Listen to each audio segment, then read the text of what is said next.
মানুষের মধ্যে কাস্টমস বিভাগে পরিচিত তৈরি করতে বাইক র্যালি কাস্টমস দপ্তরের। 4 দেশের সীমান্ত এলাকায় এক বাইক র্যালি ফুচন সীমান্ত থেকে শুরু হয়ে নেপাল সীমান্তে এসে পৌঁছলো। মূলত সীমান্ত এলাকায় কাস্টমস বিভাগে পরিচিত মানুষের মধ্যে তৈরি করে পাচার রোধ করার জোর দেওয়া হয় এই অভিযানে। এদিন প্রিন্সিপাল কাস্টমস কমিশনার সহ মোট 10 জন সদস্যর টিম ভুটান সীমান্তে জয়গাঁও সীমান্ত থেকে মোটরসাইকেল অভিযান শুরু করে। দুপুরে ফুলবাড়ির বাংলাদেশ সীমান্ত হয়ে নেপাল সীমান্তের পানিট্যাঙ্কিতে আসে এই র্যালি। আগামীকাল চীন সীমান্তে নাথুলায় এই অভিযান সমাপ্তি হবে। এদিন খড়িবাড়ির পানিট্যাঙ্কির কাস্টমসে মোটরসাইকেল অভিযানে অংশ নেওয়া সেই কর্মীরা শুভেচ্ছা জানানো হয় তাদের। সীমান্তে আমদানি ও রপ্তানি ভালোভাবে সম্পন্ন করার পাশাপাশি পাচার রুখতে কাজ করে কাস্টমস। একাধিক সমস্যা দূরে আগামী দিনে একাধিক বিষয়ে চিন্তা ভাবনা চলছে মত প্রিন্সিপাল কাস্টমস কমিশনারের। এদিন পানিট্যাঙ্কিতে একাধিক অনুষ্ঠানের মাধ্যমে দিনটি উদযাপন করা হয়। উপস্থিত ছিলেন এসএসবি পুলিশ, নেপাল পুলিশ সহ কাস্টমসের সঙ্গে যুক্ত সকল এজেন্সিরা। क्या मतलब ये बाइक रैली का क्या उद्देश्य है और क्या कुछ है, अगर बताएं। जी, तो आज ये हमारा पहला एक हमारा प्रयास है एक बाइक एक्सपेडिशन का, मोटरसाइकिल एक्सपेडिशन, जिसमें हमने 4 इंटरनेशनल बॉर्डर्स और 4 लैंड कस्टम स्टेशन टच करने का प्लान किया है। जिसमें से ये तीसरा पड़ाव है हमारा। हमने आज सुबह पासाखा इंडो भूटान बॉर्डर से अपनी यात्रा शुरू की। उसके बाद हम फूलबारी गए इंडो बांग्लादेश बॉर्डर, और ये हमारा तीसरा पड़ाव है पानीटंकी जो इंडो नेपाल बॉर्डर पे है। चौथा पड़ाव हमारा होगा शेराथान जो इंडो चाइना बॉर्डर पे एक लैंड कस्टम स्टेशन। तो इस यात्रा का उद्देश्य है, एक तो 2 उद्देश्य हैं इसके। एक तो है कस्टम विभाग को पॉपुलर करना। हम क्या करते हैं, जैसे आप पीछे देख सकते हैं कि ऐसे एग्जीबिशन है, इसी तरह की एग्जीबिशन, और बच्चों को हमने हर जगह जहाँ जहाँ भी तक हम रुके हैं सब लोकल स्कूल से बच्चों को बुलाया, और लोकल जो स्टेक होल्डर्स हैं, कस्टम हाउस एजेंट्स होते हैं, व्यापारी होते हैं, उन सबको बुलाया। और दूसरी हमारी जैसे पार्टनर गवर्नमेंट एजेंसीज़ है, कहीं बीएसएफ है, कहीं एसएसबी है, उन सबको भी हमने इनवाइट किया। तो उससे हमारा एक आउटरीच प्रोग्राम है। दूसरा उद्देश्य ये है कि इससे लोगों में थोड़ी स्पिरिट ऑफ एडवेंचर आए, ताकि लोग इस तरह के एक्सपेडिशन और करें। और मैं चाहता हूँ कि ये तो पहला हमने एक एक्सपेडिशन किया है, मैं चाहूँगा कि ये इसके बाद हर साल एक ये पैटर्न बन जाए कि इस पे इस तरह के एक्सपेडिशन हम और करें, जिससे कि हमारा विभाग भी पॉपुलर हो और हमारे ऑफिसर्स को भी एक मौका मिले कुछ एक्स्ट्रा करिकुलर एक्टिविटी करने का, जो कि बहुत ज़रूरी है, क्योंकि हम सब बहुत चैलेंजिंग सर्कमस्टेंसेस में काम करते हैं। बहुत दूर दराज के इलाकों में कुछ ऑफिसर पोस्टेड रहते हैं, तो उनके लिए भी एक ये आउटलेट है और एक ये जो एडवेंचर की स्पिरिट है उसको बढ़ावा देने का एक मौका है।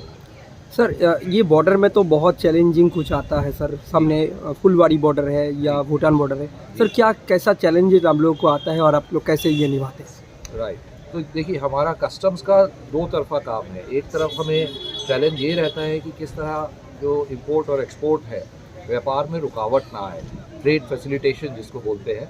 तो उसमें हम कोशिश करते हैं, आजकल बहुत सारे AI टूल्स है, रिस्क मैनेजमेंट सिस्टम है, उसको यूज़ करके, और हम कोशिश करते हैं कि इसकी वजह से हम ट्रेड को बढ़ावा दे सकें, फॉरेन इन्वेस्टमेंट को और अपने देश में लेके आएँ। दूसरा हमारा चैलेंज रहता है तस्करी को रोकने का, क्योंकि ये एक प्रिवेंटिव का मतलब होता है एंटी स्मगलिंग कमिश्नरेट है। तो किसी भी तरह प्रकार की स्मगलिंग, चाहे हमारे देश से जा रही हो या आ रहा हो, उसको रोकने का भी हमारा प्रयास रहता है। तो जिस तरह के आपने कहा कि ये दूर दराज के इलाके हैं, यहाँ हमारा ऑफिसर्स कई बार कम पड़ जाते हैं, हमारा इंफ्रास्ट्रक्चर और बेहतर हो सकता है जो अभी है। तो इस तरह के चैलेंजेस आते रहते हैं, लेकिन फिर भी हमारे ऑफिसर मेरे ख्याल से बहुत अच्छा काम कर रहे हैं और उन चैलेंजेस को ओवरकम कर रहे हैं। सर, आने वाले दिनों में कुछ नया टेक्निक यहाँ पे बढ़ेगा, जैसे ये तस्करी का कुछ रोका जाए सर? सर, आने वाले दिन में कुछ ऐसा टेक्निक कुछ यहाँ पे आप लोग इंट्रोड्यूस करेंगे, ताकि यहाँ का जो कस्टम्स का जो अधिकारी है उन लोग को सुविधा मिले, ऐसा कुछ आप लोग सोच रहे हैं? हम काफ़ी अपना इंफ्रास्ट्रक्चर को इम्प्रूव करने की कोशिश कर रहे हैं। अभी इंडो भूटान बॉर्डर पे मैंने एक लैंड देखा, 12 एकड़ का हमारा लैंड है। वहाँ हमारा प्रपोजल है कि हम घर बनाएं।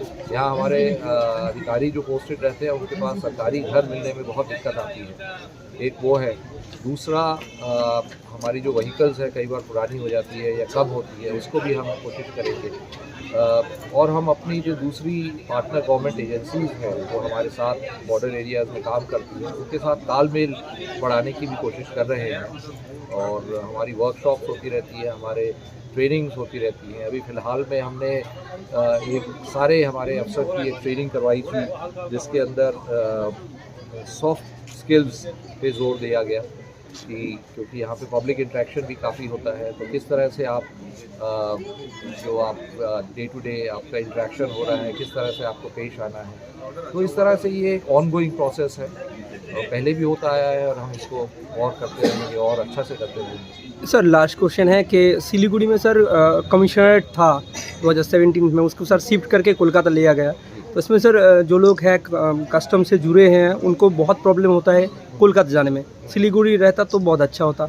आप लोग सर कुछ सोच रहे हैं कि सिलीगुड़ी में फिर ऐसा मेरे जहाँ तक मुझे मालूम है ऐसा कोई विचार नहीं है, क्योंकि पहले जो था वो कॉम्पोजिट कमिश्नरेट था, फिर काडर रिस्ट्रक्चरिंग होती है तो उसमें हुआ। लेकिन मुझे नहीं लगता कि इसकी वजह से कोई दिक्कत आती है, क्योंकि हमारा जुरिडिक्शन पूरा वेस्ट बंगाल, सिक्किम, अंडमान निकोबार भी है। तो हेडक्वार्टर जो है वो कलकत्ता है, लेकिन हम एक डिसेंट्रलाइज तरीके से काम करते हैं। हर इलाके का एक डिवीज़न होता है जिसका असिस्टेंट कमिश्नर या डिप्टी कमिश्नर होता है। सो ज़्यादातर चीज़ों के लिए वही सक्षम अधिकारी है, ज़्यादातर डिसीजन वही हो जाते हैं। तो बहुत कम होता है कि फ़िज़िकली किसी को कलकत्ता आना पड़ता है। मॉनिटर हम ज़रूर करते हैं, लेकिन फ़िज़िकली आने की ज़रूरत बहुत कम पड़ती है। और मैं भी कोशिश करता हूँ कि जितना हो सके मैं खुद यहाँ पे आऊँ, फील्ड विजिट्स करूँ और मैं अपने फर्स्ट हैंड एक्सपीरियंस से देखूँ कि क्या क्या यहाँ पे इम्प्रूवमेंट्स की ज़रूरत है क्या, और थोड़ा हौसला अफजाई करूँ अपने अफसरों का। ठीक है सर, थैंक यू।